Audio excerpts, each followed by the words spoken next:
et nous aurons l'occasion d'y revenir. Toutes les personnes ressources sont là et nous avons aussi la tradition de l'accueil et du soutien de tous les mouvements qui vont pour la stabilité, pour la paix du Sénégal. Je crois que sans tarder, je vais passer la parole peut-être à M.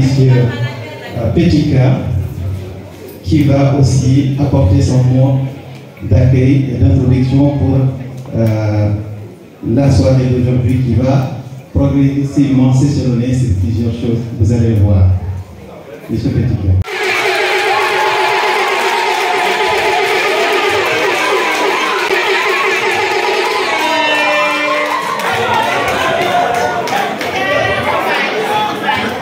Je sais que sans elle, bien serait comme un repas sans elle. Et certains même diront que ce serait même pas un repas. On la connaît depuis 2004. Elle a toujours joué un rôle prépondérant au niveau social, au niveau politique et dans tous les niveaux. Et elle est restée telle qu'elle depuis qu'on l'a connue jusqu'à présent. Donc, Madame Fatimata, on l'applaudit, on l'applaudit encore. Donc,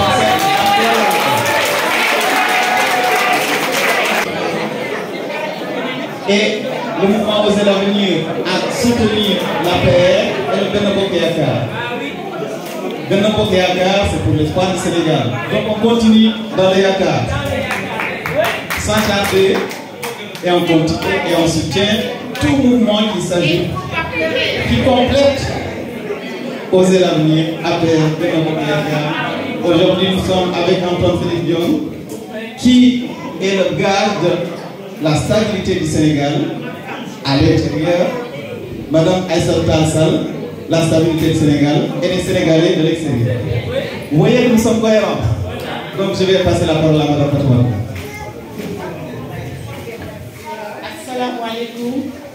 Je suis tellement émue que je n'arrive pas à trouver le nom.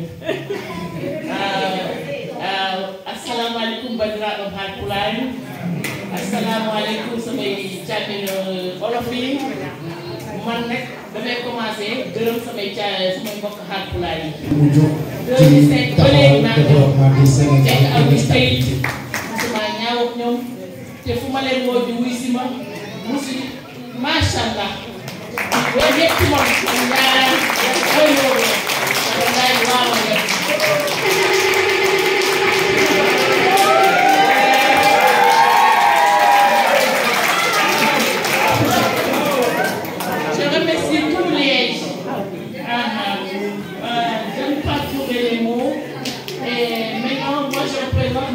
Oser l'avenir de Maître Aïssata Tall Sall. Et nous sommes allés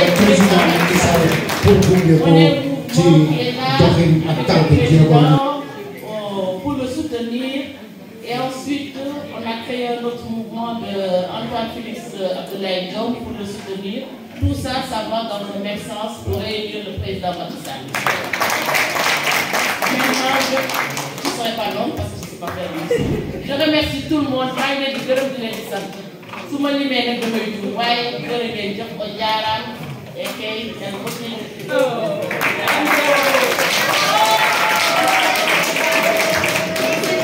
di nuyu képp ku fi teew tey si bés bi sympathisant camarade militant di jiital si nuyoo bi nag ma maman de cœur tey nag yàlla deful mu teew si daje bi ndax yaram bi dafa xaw a sukkante muy maire Mame Ndiaye may ñaan ngeen tàccaw mais la doyen du parti bu ma jógee ci loolu mooy nuyu ñi ma bokkal liggéey Adja Fatimata Mbaye ci forte mobilisation bi ak ñi fi teew ñëpp di nuyu l'initiateur de ce mouvement, Monsieur Moustapha Mboup, le président. En particulier le coordonnateur général, Monsieur Mamadou Ba. Di nuyu waa Charleroi yi fi teew te yor communication bi monsieur Toro Doba Kaw Samba Sy le grand petit cas représentant de Namur militant très engagé di nuyu ñi fi teew ñëpp ak ñi jàpp ci liggéey pardon oui notre sage Pape Alassane Gako bu ma jógee foofu nag may dalal may sant ngërëm sama adjointe Aïssata Ndiaye jàpp na ci loolu di beral nuyoo ñi fi teew bu mel ni sama présidente d'honneur Adja Bambi Faye ànd ak délégation Khady Samb mais c'est la belle et ravissante maa ngi nuyu ñëpp ñoom Khady Samb ñi fi teew ñëpp sans exception li ñu fi indi nag tey mooy dañu fas yéene ubbi benn mouvement de soutien ki ko jiite mooy notre mentor monsieur Antoine Félix Abdoulaye Diome le ministre de l'Intérieur li waral mouvement bi mooy dañu bëgg am une stabilité au pays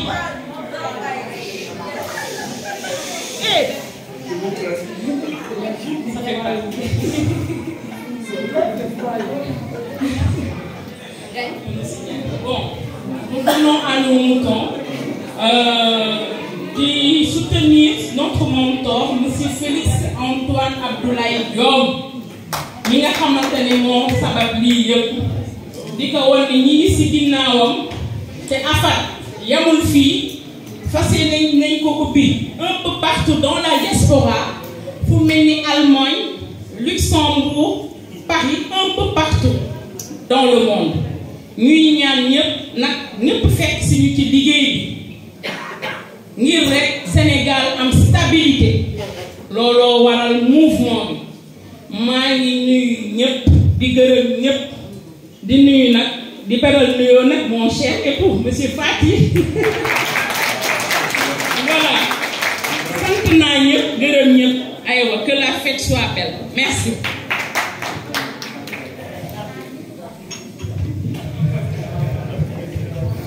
sama mbokk tukulóor yi nag jaamu séeréer yi di leen ziar ndax damay ñëw si tukulóor ak séeréer mënuñoo defante lu metti dañoo bëggante parce que ci sunu maam yi la séeréer da di kalu tukulóor ak séeréer bi ak tukulóor bi dañoo jaxasoo seen deret donc koo ci laal rek laal ma ci des loolu moo tax dama leen bëgg sama kontaan da ngeen nekk sama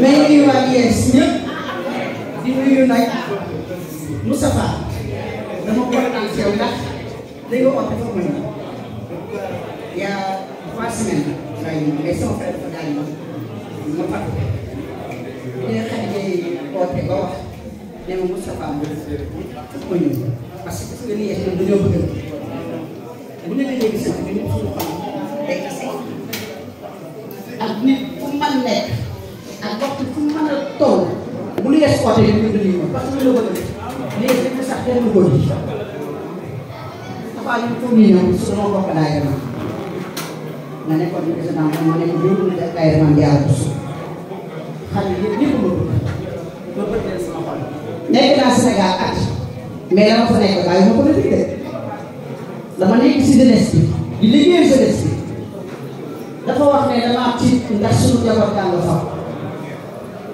dóorante ay bal saagante wax lu woon ci Facebook bi ay kilifa mais dina te loolu dañ ko war a dégg ami maa ngi Sénégal di liggéey jeunesse bi pour jeunesse ba nekk Sénégal looloo tax ma def fa at mais lépp pour kan la pour président Macky Sall ndax ñu leen seetlu ba ñuy defal ci Macky Sall nekk mos ñu see jóge mais ñuy am yaay ñi nga xam ne nag dañoo toog bu ne dem leen Yes ngeen def seen section boo ko xarit bi koo ñëw Sall ko lépp ñu def ko réunion Ousmane Sy nga du ko nuyu ndax liggéey la tudd Macky Sall jàppale na Macky Sall ñu ngi ñëpp parce que dañu ngi enseignant parce que ñëpp ñu ngi wax man maa ngi foofu ba léegi ñu organiser def yàlla mooy li ñu waxee yàlla mooy tudd am na loo xam ne dem na su xam dem na mais Khady Gueye yow gàtt naa parce que damaa dem bàyyi la nga oom ne ma Bambi maa ngi équipe par affaire ma ne la loo def maa ngi sa gannaaw xam nga dëgg dafay important xam nga tey jóge naa ñëw naa li am yàlla duggoon na tey naa taxaw fii jël micro wax kon maa ngi si Macky Sall ba jëm di jeex coordinateur ñu lay nuyu waaw xam naa moom lu baax ñoo ko dee maa ngi déglu affaire yi ñu lay nuyu di la ziar nag parce que li ma wax ne tukulóor ak séeréer am na loo xam ne moom ñu ko defal suñu biir tukulóor bi day wax sax séeréer bi wàccuwaat ñu àndaat kon nag ñu lay ñaanal sëriñ nga sumba ooteel jëm ni ñëpp ñëw muy làq bi ngi toog ñi nga xam ne dañoo frustré ñëw ñu wër leen nit ñi surtout pays indi leen sénégalais réew bëggul sénégalais ñu def lu bon xolam xatul boo leen ooyee ñun ñëpp dañu ñëw fekk si ñu liggéey ku ci am benn kii benn gàtt ñi la wër dañu ootee ancien yi ñëw nit ñi ñëw di liggéey bu dee Macky Sall lañu bëgg ñu ñëw dañu ñëw bu dee Macky Sall ñu ko war a ñëw loolu mooy yow man nag maa ngi gërëm ñëpp xale jigéen ñi macha allah kontaan naa si yéen di kontaan si waa IES nag waaw ñoom xale Samb ak seen suma séeréer naa lay ziar bu baax mais seen moom it dafa topp rek day sàmm ba léegi ba léegi dafa topp rek voilà loolu moo tax dafa Antoine boo liggéeyee Antoine man ko ñëw parce que nga jot gaay Ousmane Diagne moom ko jot gaay Marème Wale Kane Ousmane Diagne loolu mooy sama bàjjenu doom Ibrahima ñoom góor mooy seen bàjjen sama ñooñu samay cousine kon boo ootee pour kii man foog ma ñëw dama toog man lay Sénégal ma toog Sénégal foog ma tax maa ngi nuyu yéen ñëpp nag bàyyi ma kenn la jëri sama xarit maa ngi nuyu nag maa ngi nuyu yaay xale yi maa ngi nuyu ak gore nag billaay wallaay ñu ngi dem naan sa oona ma doomam ñëpp nañ ñu fi man maa ngi Sénégal mu rafet la ma jox ma di ko sotti ko bind woon nag ndax loolu sànq ci ma waaw maa ngi lay gërëm di la nuyu bu baax di nuyu waa IES bi nag bàyyi ñu kenn nag ay maa ngi lay ziar bu baax waaye ay tali waa day la di xale yëpp maa ngi lay ziar yéen ñëpp ñu taw yëpp sama bopp yëpp maa ngi lay nuyu jaay leen maa ngi lay nuyu jërëjëf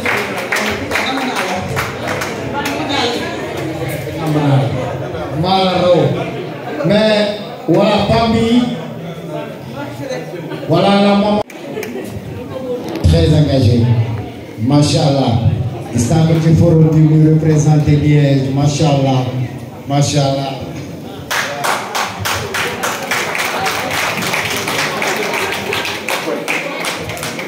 Assalamu alaikum. mbokk yi maa ngi di leen nuyu seen tur ak seen sant di leen baalu ak yéen ñëpp di leen wax bismillah di leen wax bienvenue à Liège parce que je suis une liégeoise pure et dure di remercier monsieur Mboup par le biais de Dior ma invité ma tey ñu waxtaan bu rafet ci téléphone ma wax ko tamit di nekk sama xol ne ko que voilà man sama ñëw je viens en tant que citoyenne du Sénégal. Je n'appartiens à aucun parti politique. J'appartiens à un mouvement, comme je vous l'ai dit, qui s'appelle le GNR, qui est le grand mouvement de la relève, et qui a pour objectif aussi de soulever tous les Sénégalais, dans un but, comme vous l'avez dit, d'apporter la paix sociale. Mais moi, mon intervention, puisque vous m'avez invité, je ne parlerai pas de la politique de Macky Sall, je parlerai de la politique de chaque citoyen sénégalais assis ici. Oui. Parce que vous êtes la deuxième nation du Sénégal. Il est très important aujourd'hui de reconnaître que nous avons des responsabilités et je rejoins la table. C'est bien aujourd'hui de se réunir, de venir soutenir M. Mboup. Mais le message qu'il lance et que toutes ces personnes lancent, c'est qu'au sortir de cette porte, que chacun sache qu'il a une pierre à mettre dans l'édifice. Chacun a sa doole, ku nekk ak sa doole. Mais Sénégal tey dañu war a xam ne ressource bi foofu la nekk. Tey ñoo ngi ci diaspora bi di solo di liggéey di dimbali suñuy waajur foofu di dimbali suñuy doom.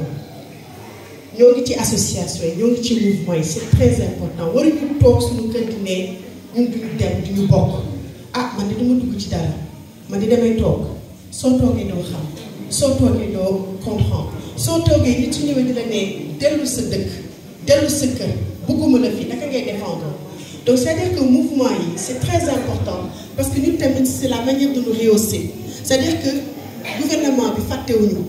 Moi, quand vous m'avez appelé, j'étais contente parce que je me dis, ah tiens, on pense à nous. Et ça, c'est important. Et je rejoins aussi monsieur pour les enfants. Ces enfants sont nés ici. C'est vrai, ils ont une partie du Sénégal. Mais il y a une double culture. Même si fait que les parents sont d'origine sénégalaise, ni des filles, les filles et tout. Donc, première culture, c'est culture européenne, culture belge. Donc, il est important, si nous avons une fille, ni gëstu lu bëri ci mouvement yi ci association yi de telle sorte que xale yi ñu mën leen di leen accompagner ngeen di nekk ci association bi j'ai un monsieur qui est là qui s'appelle monsieur Guissé Guissé ma damay wax ci yow parce que gis naa liggéey bi ngay def pour les personnes sans papier parce que ma dama nekk tamit ci wàllum association donc politique bi c'est très très important mais politique ak associative bi ça va de pair donc man c'est dans ce sens-là que j'interviens. Et pour terminer, j'appelle aussi les femmes.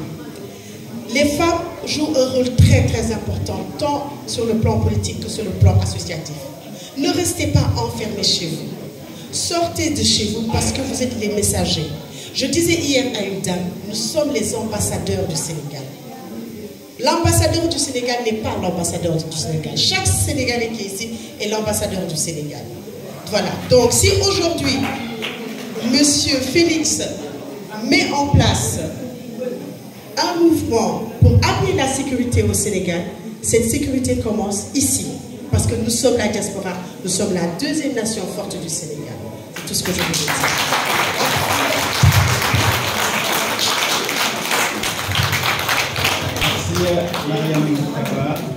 Connaît vraiment les lois de l'immigration, qui a de très bons conseils, qui est très actif et très disponible, jeune et engagé. Merci encore mon frère, c'est un plaisir de te voir parmi nous.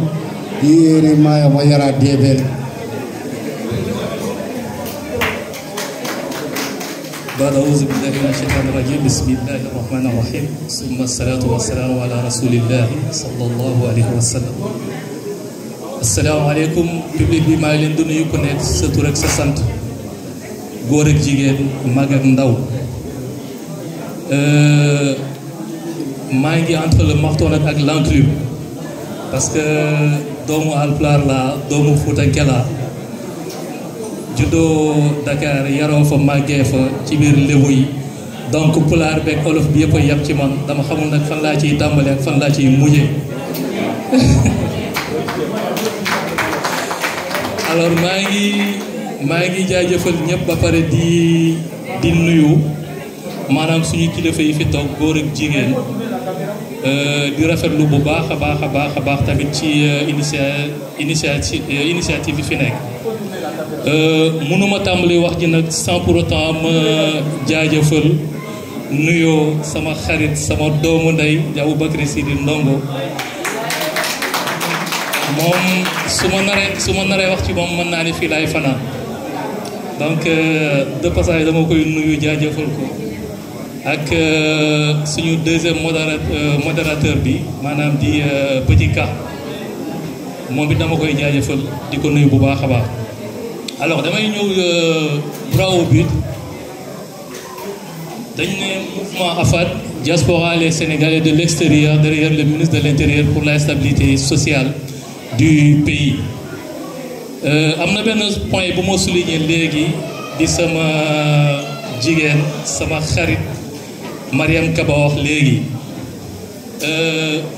c'est-à-dire appartenance politique yi c'est bien beau rafet na am na solo baax na lool mais man personnellement dama jàpp ni tey jii nii toogaay bii nii man personnellement laa waxuma ci turu kenn mais ci sama turu bopp laay wax damay ñëwaat rek ci stabilité sociale du pays bii ñu wax nii ndax Sénégal comme ni ko Cissé bi waxee léegi benn bopp la kenn mënu koo xar ñaar ñun ñëpp a bokk Sénégal donc bu ñu waxee stabilité bu ñu waxee dal maanaam mën nañ ne salaam kàddu salaam bi ci la la fa xej parce que yàlla sunu borom lan la ñu wax salaamun qawlan min rabbin rahimun ngeen baal ma nag yéen tooro day ñu jàngal mais bon comme ay julli lañ foog ñu wax ko ci rek ñaareel bi mooy bu fekkee ni da nga taxawal say julli say waxtu nga julli boo paree li ci gën a bëri lan lañ ciy faral di teg allahumma anta wa minka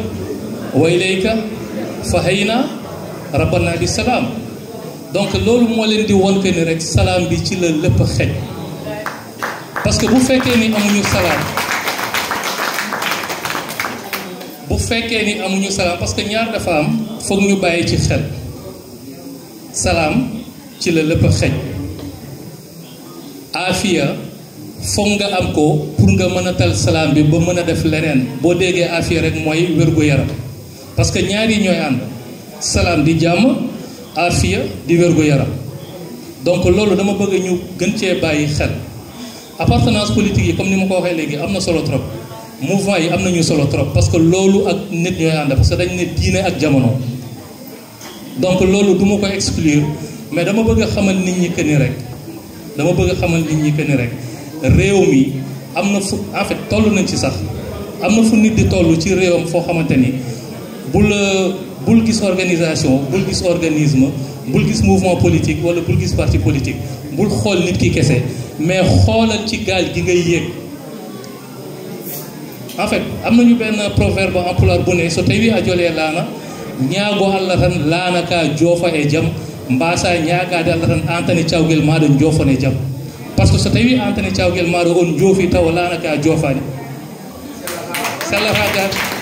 sellata donc c'est juste pour nga en fait ma revenir rek ci salaam bi maanaam gis nga stabilité sociale du pays bii nii gannaaw lu am solo la xamante wuñu nag maa ngi lay door a gis maa ngi lay door a dégg parce que dañuy faral di wax ni buñ fekkee ni nee nañu nit baax na fekk ay gis na sa jarbaat bi fi toogoon léegi témoignage bu mu def si yow rek doy na sëkk parce que Yonent bi sallallahu alayhi wasallam dafay faral di wax ni nit mën nga ko xamee ci ñett keroog rek maa la koy wax bu ñu taxawee ñett yooyu mooy lan bu fekkee ni dégg nga nit ki di wax c'est-à-dire ci waxinam rek ak ni muy waxee war nga mën xam ni kii ban façon wu nit la bu fekkee ni da nga seen nit ki mu ñëw jublu ci mbooloo boo xoolee na muy doxee rek jublu ci mbooloo moomu di nga xam kii ban façon nit la moo tax gis nga éducation lu am solo éducation dañ koy sàggane rek mais lu am solo la te loolu dama ciy souligner par exemple gis nga suñu doom yi nekk fii nii tout à l'heure mon frère et ami Petit Ka wax na fi léegi ba jógloo jeunesse bi nañ bàyyi xel que ni ñoom ñooy ëllëg donc bàyyi xel ci seen éducation lu am solo la de ba pare gis nga stabilité bi ñuy wax nii ñun bokk nañ ci de mais ñi mu gënal amal solo maanaam mooy jeunesse bi la gën a amal solo donc pour ma bañ a guddal ci wax ji rek parce que en fait bu ñu xam nga nit ki tamit am na benn mbir moo xamante ni bu fekkee ni da nga wax ni nag bëgguma wax liñ fi waxoon kon dina bëri li nga noppi parce que dootoo amati lenn looy wax voilà donc nag c'est juste pour xamal leen ni que ni rek ñun lenn man boog personnellement lenn ma ñor mooy stabilité sociale du pays bii nii ñu wax nañ ci bàyyi xel lool. am na fu ñuy toll Macky Sall suñu président la suñu njiitu réew la nañ ko jël teg ko de côté opposition bi ñoom ñëpp wërngal këpp nañ leen jël teg leen de côté ñu jiital li nga xamante ni moom mooy suñu jàmm ñun parce que jàmm bi ci la dafa xej foog ñu am ko mën a tal leneen ak leneen ak leneen ak leneen ak leneen donc bu ngeen en fait loolu noonu point boobu dama bëgg ak yéen ngeen centraliser wu ci stabilité boobu noonu yéenay suñuy porteur de voix parce que am na foo xamante ni pour le moment yàlla yeggal na leen foo xamante ni ñun mënaguñ fa yegg donc ñun mën nañu jaar ci yéen transmettre suñuy message yi nga xamante ni moom ngeen di transmettre après au delà donc nag grand bàyyil leen ñu xel la ci stabilité boobu bu mu doon ay kaddu kese yem fa mais na doon ay jëf parce que ñaara am wax ak jëf donc nag wax mën na rafet lool nga wax fi loo xamante ni ñëpp nañ ne ah man de ki ma doon seet kii la fekk nag fi nga ko waxee pare nga ci soxlawuñu kooku mais dañ bëgg ki nga xamante ni boo waxee ba noppi da ciy toppale jëf yàlla ñu yàlla may dégg ak topp nag maa ngi jégalu ci kàddu. Je voudrais tout simplement rebondir sur une chose. J'ai été quand même interpellé par, moi je dirais ma camarade, Mariam Kaba, parce que comme le bel mais avant de revenir vers elle par rapport à ça, j'aimerais tout simplement parler de ce qui est à l'ordre du jour, concernant la stabilité du pays. Je pense que nous, Sénégalais, on vit ici, à chaque fois on rencontre d'autres communautés. Et quand tu dis que tu es Sénégalais,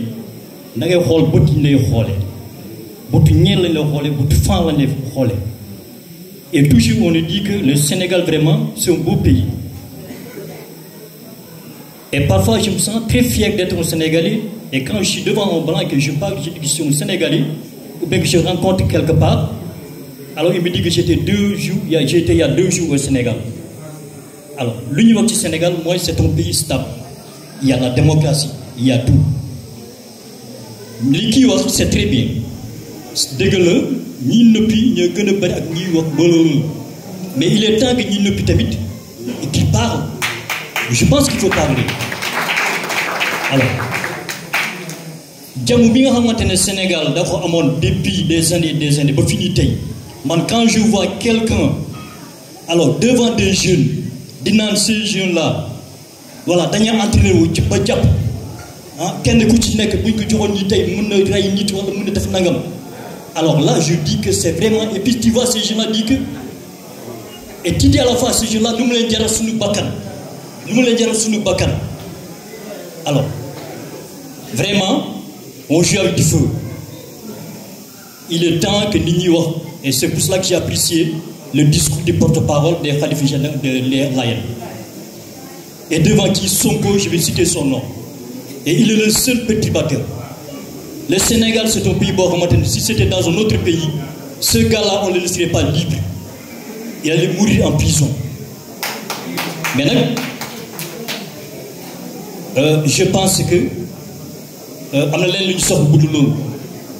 il est temps que voilà que il y a beaucoup de choses à dire, mais je pense comme nous voyons, tout un chacun de nous a une responsabilité.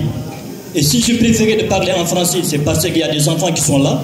Tantôt quelqu'un a dit que ces enfants, ils ont une partie européenne, parce que mais il y aura des années, d'ici dans 20 ans, dans 10 ans, l'Afrique sera alors une partie va remonter, tout le monde va y retourner. Et ça, c'est certain. Et on a vu même en retournant au Sénégal, il y avoir des enfants qui sont nés ici, qui ont grandi ici, ils ont fait leurs études ici, mais ils sont partis au Sénégal, retourner là-bas et investir là-bas. Donc, cette époque-là, il faut qu'on la sème dès maintenant pour que ces enfants-là, demain, qui retournent au Sénégal et qu'ils puissent investir. Nous n'avons pas de responsabilité. Alors, je pense que il faut que je parle en pulaar. Les liens, il faut des responsabilités. En tant que Sénégalais, je commencerai par la prière de nos frères et sœurs catholiques qui, en ce moment au Sénégal, sont dans un moment de dévotion et que leur prière soit acceptée pour la stabilité et la paix du Sénégal. Parce que nous sommes un pays de croyants, certains qui vont à l'église et d'autres qui vont à la mosquée. Donc c'est très important en tant que Sénégalais, parce que je me souviens quand Abbé Adrien Sarr a été élu à Rome cardinal, c'est tout le Sénégal qui l'a accueilli au stade des Diop. C'était très important. Donc sachons qu'en ce moment, bien avant le mois de carême des musulmans, le Ramadan, le Sénégal est en temps de carême et que les prières là soient exaucées. Je remercie ma soeur Khadijatou, Fatma Tambaye et M. Mbouk que je ne connaissais pas. Et toute rencontre est bénéfique parce que l'être humain, les rencontres sont toujours bénéfiques pour l'être humain. À fortiori, en tant que compatriote, il est important qu'on se retrouve. Je retrouve ma sœur Salissam, que tout le monde connaît pour sa sagesse et sa dévotion. Et aussi, quand on parle de stabilité, moi j'aimerais juste rappeler, pour être court, que le Sénégal, c'est un pays qui forme. Monsieur Antoine Félix Diome a été formé au Sénégal, compétent, et maintenant c'est à lui qu'on a confié la stabilité du pays. Ministre de l'Intérieur, quelle tâche d'être le ministre de l'Intérieur à 1 an des élections. Vous savez tous les enjeux du pays en ce moment. Nous sommes dans une situation quand même, je dirais, inquiétante. Je dirais même pas un peu inquiétante, mais quand même inquiétante. Donc celui qui a ce fardeau-là d'avoir la tâche de, en tant que ministre de l'Intérieur, de préserver le pays et surtout l'intégrité du pays. Je ne parle pas de forces extérieures, mais la stabilité du pays à travers ce qui se fait, les activités politiques, allant vers des élections, c'est une lourde tâche. Donc si nous, ses frères et sœurs, lui apportons notre soutien, c'est quand même quelque chose de très important. Il a une lourde tâche, M. Diome. Mais cela dit, en voyant M. Diome, Antoine Félix, on voit Abdou Diouf, on voit aussi en lui notre leader, le président Macky Sall. Parce que M. Antoine Félix Diome, on le voit, mais c'est quelqu'un de calme, de mesuré. Donc moi j'appelle tout le monde dans ce sens-là de la mesure. Nous soutenons un candidat, nous soutenons une mouvance, nous voulons garder le pouvoir, mais faisons-le dans la mesure, être mesuré, toujours dans la discipline.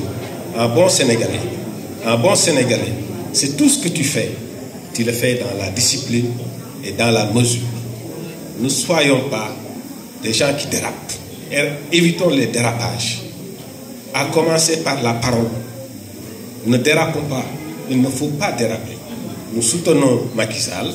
Nous soutenons Antoine Félix, à qui Macky Sall a confié la tâche la plus lourde en ce moment, celle de préserver le pays et de maintenir la stabilité. Donc nous qui le soutenons, nous qui sommes des citoyens de ce pays, faisons autant que ces gens-là, sachant que nous aussi nous avons une lourde responsabilité pour les générations à venir, de savoir que nous avons fait autant que nos prédécesseurs. C'est de stabiliser ce pays et le laisser un pays en paix. Notre richesse, ce ne sera jamais l'or, ni le pétrole ou le gaz. Notre richesse, le Sénégal, c'est la stabilité. Je le dis parce que moi, je le répéterai tout le temps. Moi, je suis un professionnel du tourisme. S'il n'y a pas de tourisme, moi je ne travaille pas. On a quitté le Covid.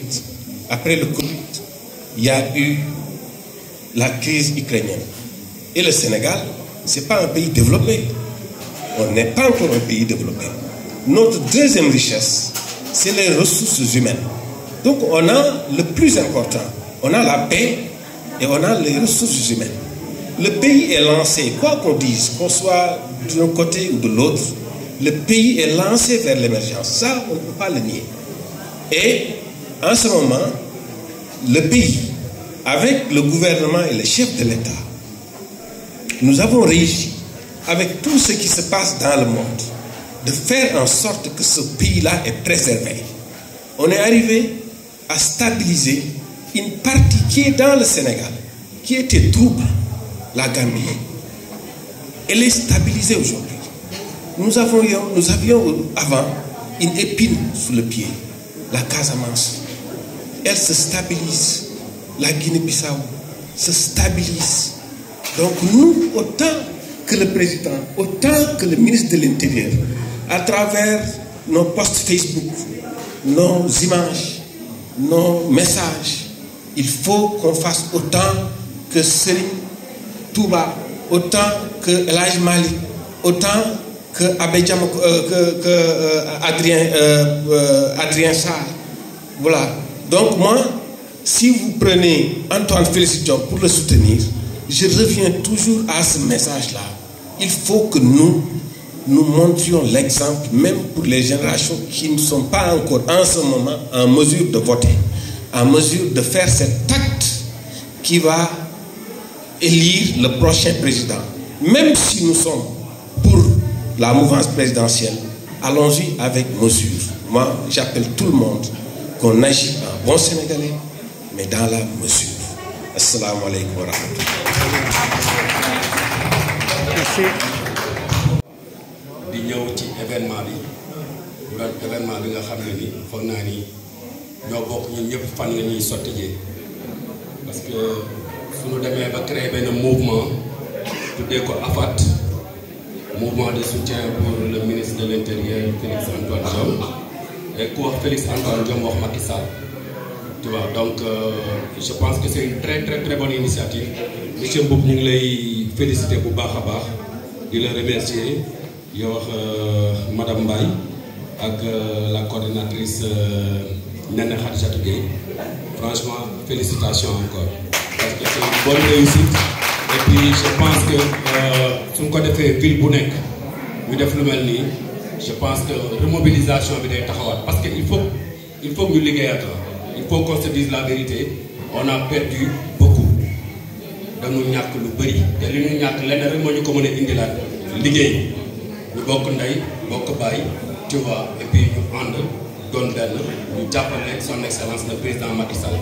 ay mbiram duñ ko wax parce que lu ne fang kenn du ko jeex li des nag mooy ay mbiram ñun ñoo ko war a dox dem ñafe ci ko sur le terrain.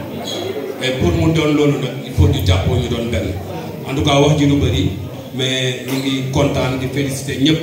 En tout cas Liège gis na ni jógaat na parce que Liège c'est une grande région sax laay wax parce que entité la boo xam ne ni je pense li fi nekk ressources yi fi nekk bëri na macha allah te bu ñu jàppoowee continuer nii je pense que dinañu amaat lu ñu ñàkkoon parce que dara rëccaguñu. Il faut ñu gëm ko ñu wàccaat sur le terrain ñu liggéey ñu doon benn. maa ngi leen di sant di leen gërëm. Merci beaucoup. lii di wonde Sénégal benn bopp la kenn mënu koo xar ñaar donc tiima dene ngolon konngol xiiro ak ŋaayo bi engrais c'est suffisant neɗɗo no waawi wonde wadde politique taw en wonde la discipline du parti, la discipline du mouvement, la discipline de l'association. Ɗum fof ne woodi yo yimɓe nettu liggo leur hankkadi au travail jehen commission ɗen naarne poste Aliou Sall oya ɗen la ɓoya manam wadde massification jehen partout commençons les recensements. Eɗen jogui des enfants ɓe ganduɗa c'est la première fois so inchallah et 2024 en jogori wadde vote. Donc binden eɗen jogui kadi ɓe ganduɗa kadi dans leur pièce d'identité ene marqua hen non votant. D'autres aussi jogui ko un problème de changement de vote. Donc il y a lieu de s'occuper de ça. Baye fii di wax rek toute la journée bu fekkoon wax daal bu fekkoon day rey je crois que les Sénégalais vont mourir. On parle trop. Voilà, on parle trop. Eɗen keewi haalakaani heewi mais il faut travailler. D'accord, chaque action, chaque boulot est ici de waxtaan. Chaque action liggéey boo gis dafa jóge si wax, d'accord, mais faut pas passer 7 sur 7 rek ci wax. Non, il faut conclure mon vieux. Voilà, ɗum noon tiinoɗen ɗum mbaɗen conclure. Tiinoɗen kadi wona parce que mi yiɗa Alassane tan mi yahata mi yahat mi woɗɗuma walla je vais rester à la maison. Ko d'accord mak Mamoudou Ba walla d'accord mak Alassane walla d'accord mak Ablaye Anne n'empêche jour vote bi si jotee demal nga voter. Il faut savoir que toi tu votes pour le président Macky Sall. Lu jàlloon nag jàll na passé bi ça y est c'est passé, oublions ça. Maintenant on dirait qu'on recommence à zéro parce que ci présidentiel lañ jëm. Président bi moom benn la fu mu joxoñ rek dàq mooy wax ji que ce soit moom ou keneen nous on est parti pour président Macky Sall. Même bu fekkee nag à la dernière minute mu ne kii la foofu lañ jëm poñala bi. C'est ça qu'on appelle la discipline du parti. Déjà, il ne faut pas parler trop de solutions A, B, C, D. Non, on se fatigue. Parlons du président de la République, moi je suis candidat. Point à la ligne. Nous sommes fauves. Léegi nag moom bu fekkee le lendemain wax na leneen ni topp ci loolu noonu mbir mi demee kon noonu ñu doon wala ay région men wadaaka wala ay wuro men wadaaka mais il faut savoir que dans l'histoire le Sénégal am nañu léegi je crois 4 présidents n'est-ce pas les premiers présidents là bu fekkoon ku nekk defoon hôpital deuxième président bi ñëw defaat bon beneen hôpital muy 2 troisième président ñëw fekk 2 yi mu def foofu benn hôpital muy 3 le président Macky Sall moom dina doo foofu benn hôpital mu nekk 4 wala mu def 5e ga mais malheureusement les 3 premiers présidents defuñu dara c'est ça le problème lu ñu tuuti lu ñu gis c'est à partir d'Abdoulaye Wade tuuti lu ñu gis moom bu bëgg a yéenu yëpp c'est pas facile il faut savoir que le Sénégal c'est un pays pauvre faut jamais oublier ça c'est un pays pauvre donc fépp problème la boo demee ci assainissement problème au Sénégal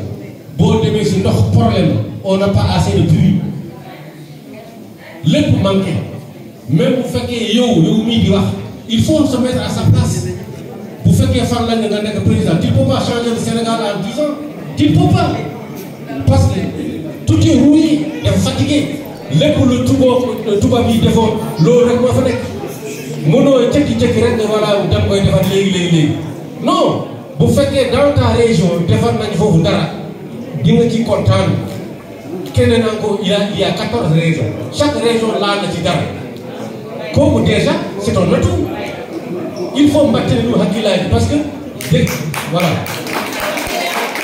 dégg naa certains ils se plaignent ni voilà chez moi defuñu dara non def nañ dara mais on ne peut pas faire chez toi chez lui non par exemple bu fekkee sama mbokk tukulóor wax na Fouta wala ay dara defuñu foofu dara moi je ne suis pas d'accord parce que le Fouta de 1960 n'est pas le Fouta d'aujourd'hui il y a beaucoup de goudronné bu fekkee dégg rek la ñu wax bu fekkee yàlla rek la ñu gëm dégg la ñu wax il y a beaucoup de goudronné que ce soit au Fouta Laol Danama l'île Almorphile lépp foo dem rek def na ci dara mais kooku déjà c'est une vision il ne s'est pas cantonné seulement sur Dakar le Sénégal n'est pas seulement Dakar ou Thiès un peu partout def na fa dara donc ɗum mbattine ɗum hakkille mbasen wiide wala min de ko gala jeeyani gala waɗaka haydara mais moi je suis de Mbour Mbour haydara waɗaka Mbour nangam non c'est pas comme ça et ce que j'ai remarqué en partant en arrivant au Sénégal bu fekkee courant coupé na dañu ne voilà courant Macky Sall coupé na ça m'étonne moi au Sénégal non il faut s'adresser au ministre peut-être pourquoi il y a un gouvernement ici da ngay gis le maire de Liège moom mooy defar yëpp pourquoi nous tout ce qui se passe même bu fekkee rek il y a des inondations on s'adresse au président de la République il faut être mature voilà loolu rek laa bëggoon wax nga ne góorgóorlu il faut remobiliser les gens nga ne góorgóorlu ene fof kono neɗɗo gooto tinnoɗen liggoɗen anani neɗɗo yo tottu laamu mo hooli bamma limi ɗum mooy sabab mouvement bi ñu la si encouragé bu baax a baax di remercier aussi sama sœur yi toog fii Khady Gueye ak sama sœur bi toog à côté vraiment ak yéen ñëpp di leen remercier bu baax a baax mais man li may wax bëriwul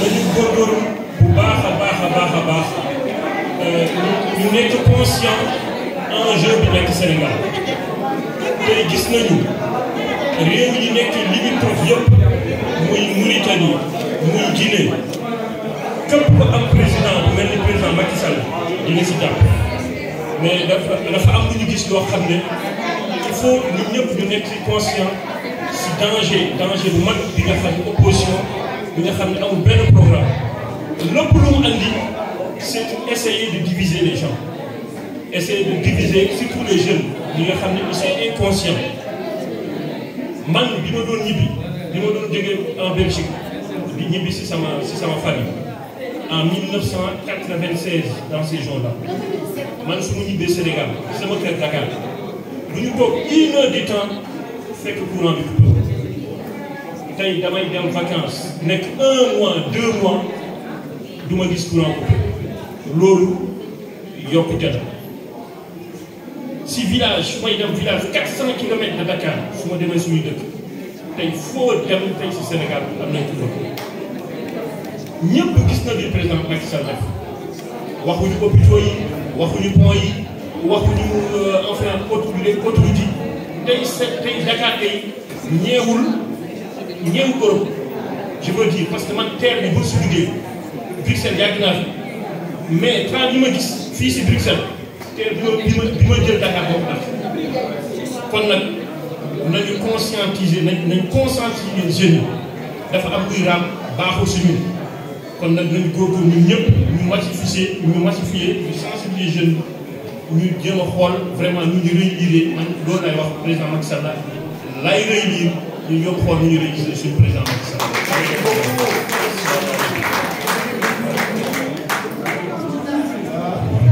Donnons le dernier orateur, monsieur.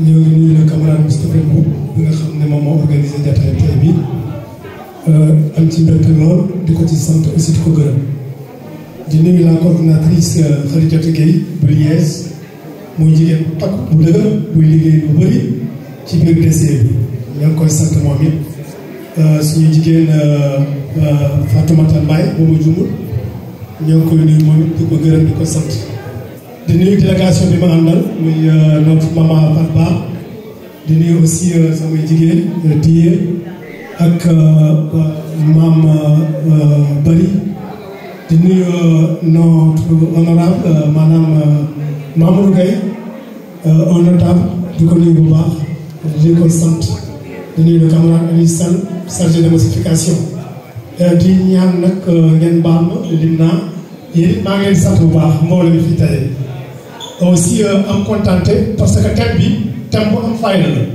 thème bu rafet la te mu doon thème boo xam ne Sénégal daf ko soxla stabilité sociale lii Sénégal daf ko soxla ndax dañoo xam ne tey opposition bi ñoom seen taxawaay mooy lan mooy déstabiliser Sénégal te lii dafa nekk loo xam ne aussi dañoo war a takk ñu suñu bopp pour maanaam contrecarrer li nga xam ne mooy lay opposition bi di waajal mooy lan bu fekkee ne président Macky Sall taxaw na pour bëgg a doonaat candidat ñoom pour nañu maanaam xajamal affaire yi bon loolu nag dafa am fu muy mun a jëmee réew mi et déstabiliser réew mi moo tax ma ne lii dafa nekk loo xam ne am na solo loolu vraiment gis-gis la boo xam ne dafa rafet te aussi ñun ñëpp war nañ ci bàyyi xel maanaam stabilité sociale dafa nekk loo xam ne day tax yenn idées yi nga xam ne baaxul ci réew mi dañ ko daax ba pare jéem a am une consistance boo xam ne day nekk day doon lu harmonieuse maanaam pour réew mi vraiment man maa ngi koy rafetlu bu baax aussi li may wax mooy lan ñun war nañu taxaw mooy lan pour vraiment liggéey pour encore mun falaat le président Macky Sall mu doonaat vraiment le président du Sénégal gis nañu liggéey Macky Sall bi mu def liggéey bu rafet la ci mandat ci vraiment les 2 mandats yi ñu ko jox Sénégal mu ngi avancé daal vraiment et aussi suñuy mbokk yi ñu ngi rafetlu liggéey bi te encore il faut aussi ñu xam ne aujourd'hui diaspora ceux qui se disent les radicaux yi nga xam ne ci biir diaspora bi ñu ngi essayer di jéem a jëf yoo xam ne pour déstabiliser réew mi surtout nos voisins il faut le savoir am na ci ñoo xam ne ils se disent c'est des gens dañoo taxaw pour vraiment jéem a def changement au niveau de l'Afrique surtout sur la sous-région loolu si nañ ci bàyyi xel bu baax am na gars c'est des activistes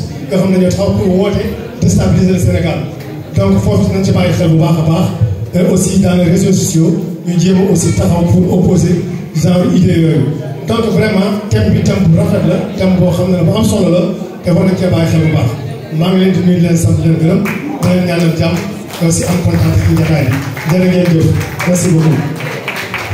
J'ai parlé au nom de la section de Bruxelles Capitale représente suñu coordinateur Mamadou Gilbon qui n'est pas présent je m'excuse pour ne pas avoir.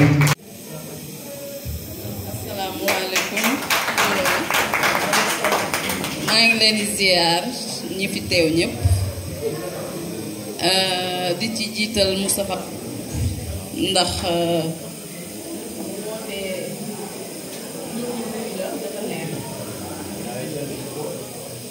di nuyu bu baax di nuyu ñu nekk ci salle bi yëpp di nuyu soxna Bambi di nuyu Khady Samb Khady Gueye maa ngi leen di nuyu yéen ñëpp Kulim Dioum Dior Lena maa ngi leen di nuyu yéen ñëpp sénégalais yi fi dajalew yëpp lii nag Moustapha Mboup woo ay nit ñu wuy si la yombul surtout ci Europe bi kenn amul jot moo lay wan ne nit ku baax nga et puis li nga woote bépp bu sénégalais bu yëg boppam buy sénégalais soo ko woowee ci lii day ñëw parce que suñu stabilité dëkk ñun ñëpp daf ñu ñor man nag li may wax mooy Sénégal benn bopp la kenn mënu koo xar ñaar ñun ñoo moom suñu Sénégal kenn moomul Sénégal benn politicien moomul Sénégal ñun ñooy Sénégal parce que su méttee si ñun lay dal su méttee si suñu njaboot lay dal ku mu dalul sa kaw sa biir kër dal na sa dëkkandoo wala mu dal koo xam te franchement loolu du suñuy habitude ñun du dëgg kon nag Moustapha Mboup boo ñu woowee ci lii man dama ciy sawar ku mel ni man da ciy sawar parce que amuñu lu dul Sénégal dëkkuñu fii du dëgg dañoo ñëw rek di daan suñu doole te franchement bu ñuy waxante rek dëgg te yàlla tax monsieur le président son excellence Macky Sall man de fuñ ma woo ma waxal ko parce que nag liñ doon wër mooy ku defar Sénégal te jëlee na ko ci benn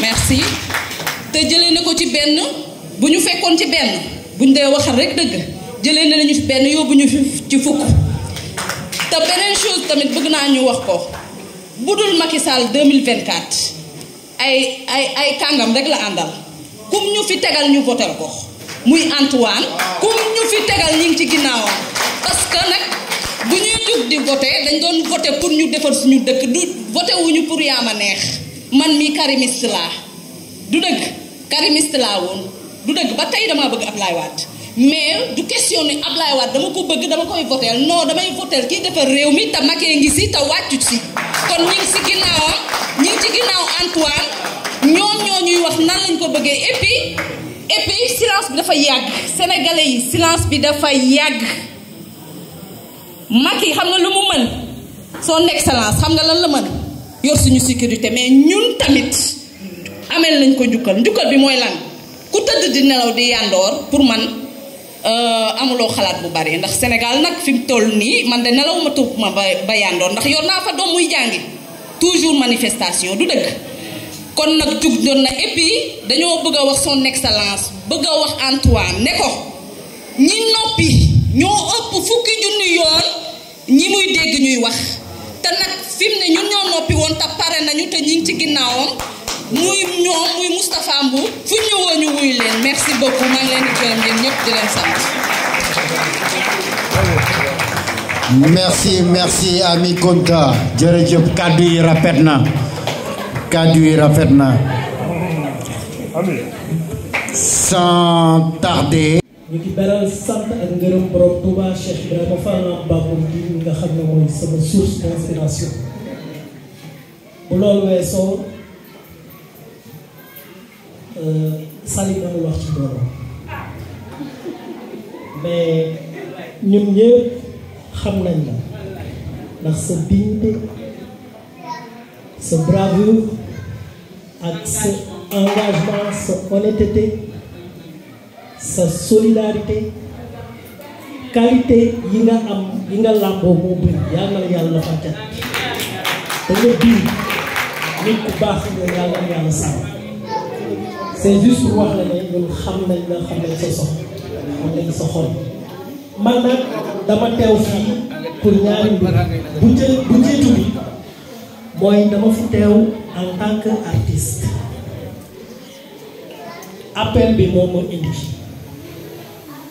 mouvement Afad Diaspora, les Sénégalais de l'extérieur derrière le ministre de l'Intérieur pour la stabilité sociale du pays.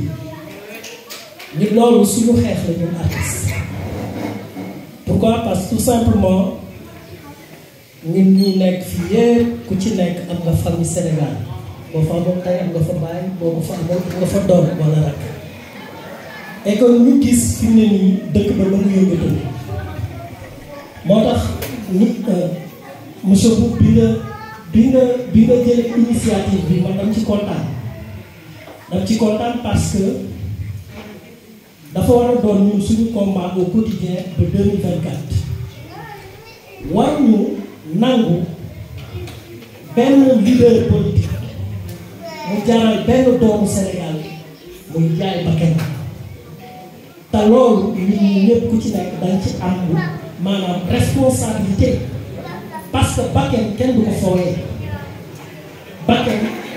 bakkan du këyit bakkan nit sàkk ko yàlla moo ko sàkk te ba koy sàkk tàggul kenn donc bakkan nit du ko joxe ngir nit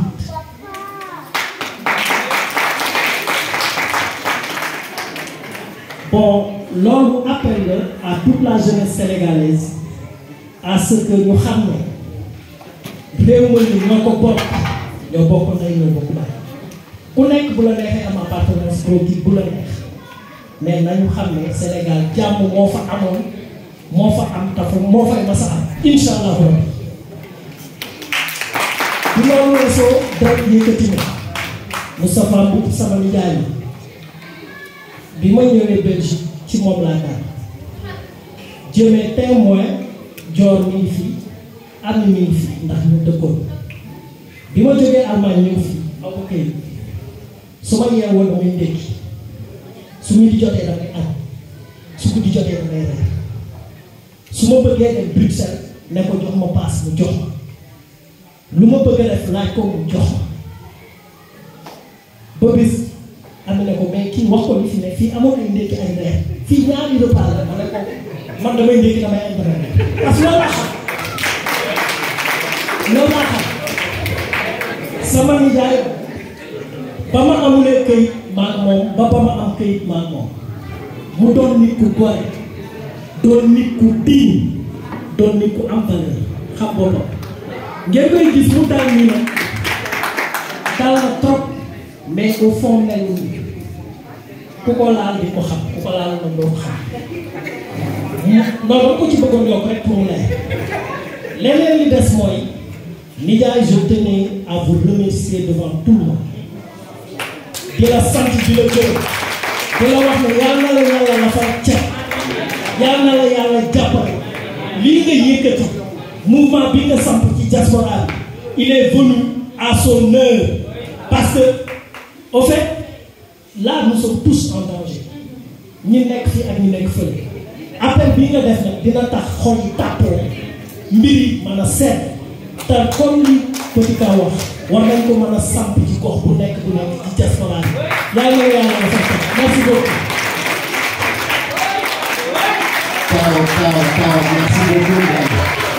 Merci beaucoup. Merci beaucoup.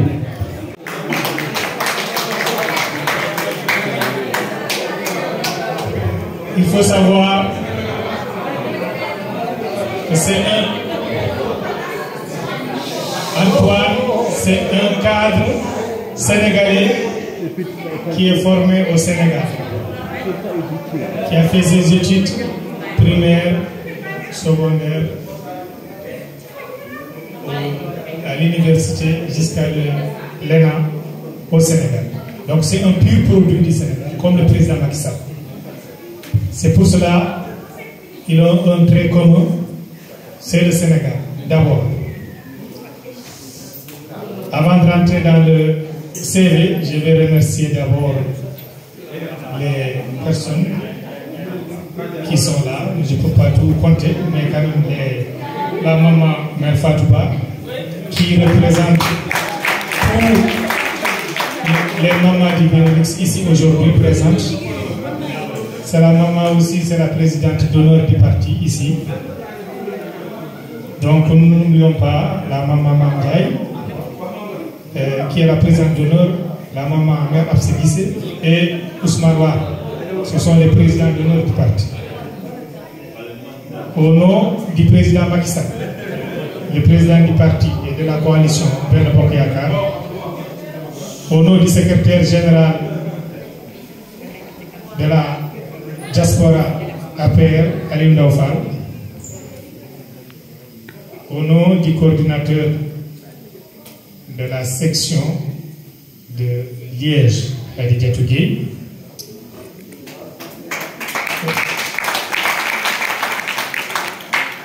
au nom du coordinateur de la section de Namur, au nom de Alassane Gab, qui représente la délégation de Eno, au nom de Abdoulaye qui représente la délégation de section de Bruxelles, à mon nom propre, coordinateur de la DSE. Je vous remercie, monsieur Moustapha. Non, j'arrive. Ça, je parle de la paix d'abord. Je parle d'abord de la DSE. C'est grave. De mon parti. Parce que toi, tu es un parti. N'oublie pas.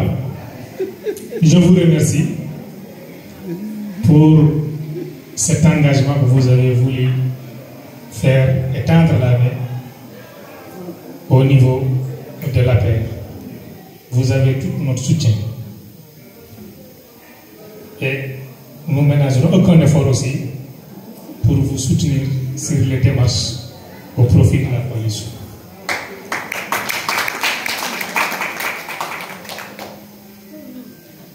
Madame Fatoumata Mbaye, je veux te classer sur deux profils.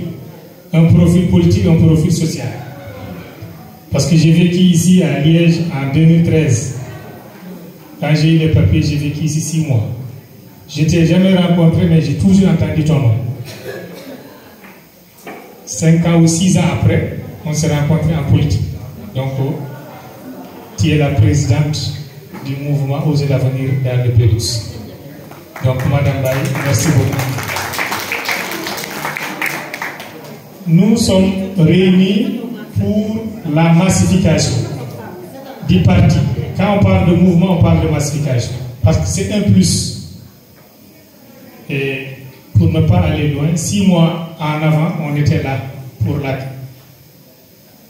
la réunion de Liège, pour les élections législatives. Donc aujourd'hui, encore, on est revenu à Liège avec une forte mobilisation. Malgré qu'on a perdu les élections, vous avez relevé le défi ici aujourd'hui et ça nous rassure. Merci, Madame la coordinatrice. Donc, le ministre Antoine Félix Abdoulaye Dione, c'est un jeune cadre d'une quarantaine d'années. C'est un jeune. Moi-même, je suis plus âgé que lui. Donc, on peut dire que c'est un jeune quand même. Donc, il est né à Khombol, au Sénégal. Il s'appelle Tony pour ses amis intimes. Donc, il a fait son école élémentaire jusqu'à le BFM à l'école de Khombol. Il a fait son lycée au lycée Malick Sy de Thiès. Après, il est passé au lycée Blaise Diagne de Dakar. Avant d'aller à l'UCAD, à l'université Cheikh Anta Diop, il est parti encore à l'ENAM, École nationale d'administration et de magistrature. ENAM. Il est un juriste. Son premier poste, c'est à Diourbel, au parquet de Diourbel. Donc, c'est quelqu'un qui est de la magistrature, c'est quelqu'un qui connaît bien ce qu'on appelle la justice. N'oublions pas encore que l'affaire Karim Wade, c'est lui qui a débloqué tous les pistes de l'argent de l'extérieur, les avoirs de Karim Wade à Monaco, France et Luxembourg.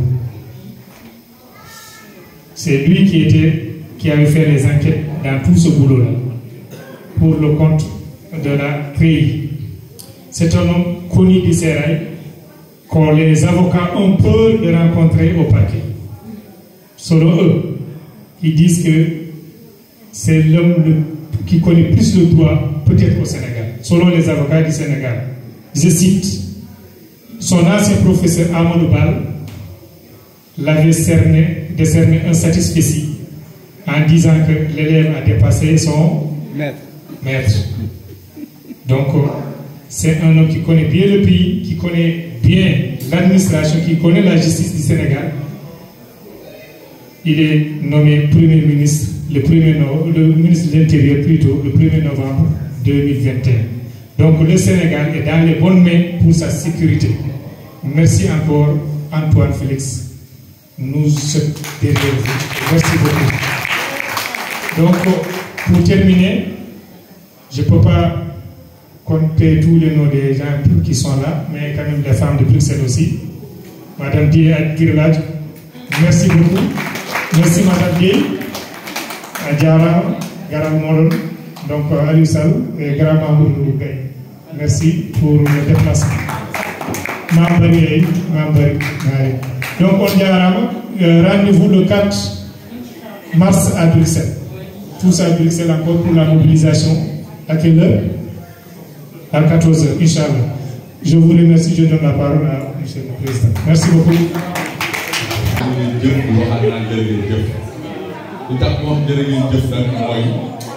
Sénégal sax boo ko wootee mën nga am problème bu la fekk si waxuma la produit nga xam ne le temps est trop précis kon maa ngi leen di wax jërëjëf ñi may xool ci bët ak ñi ma gis ñëpp jërëjëf.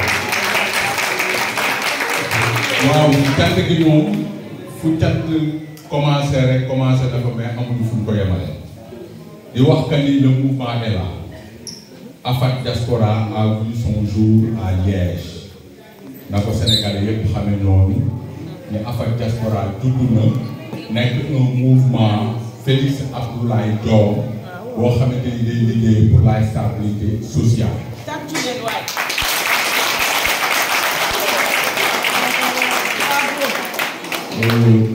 lu ñu fi wax rek daanaka répétition lay doon parce que les gens ont bien vu ce qui est derrière moi l'affiche.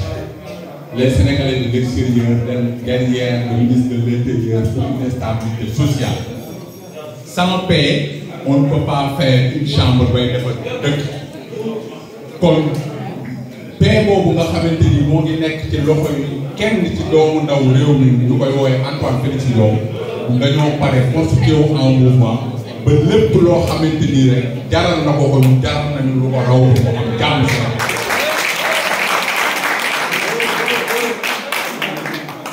yàlla na yàlla def jàmm ci ñëpp puisque c'est une cérémonie boo xamante ni sûrement dinañ ko émettre un peu partout dans le monde.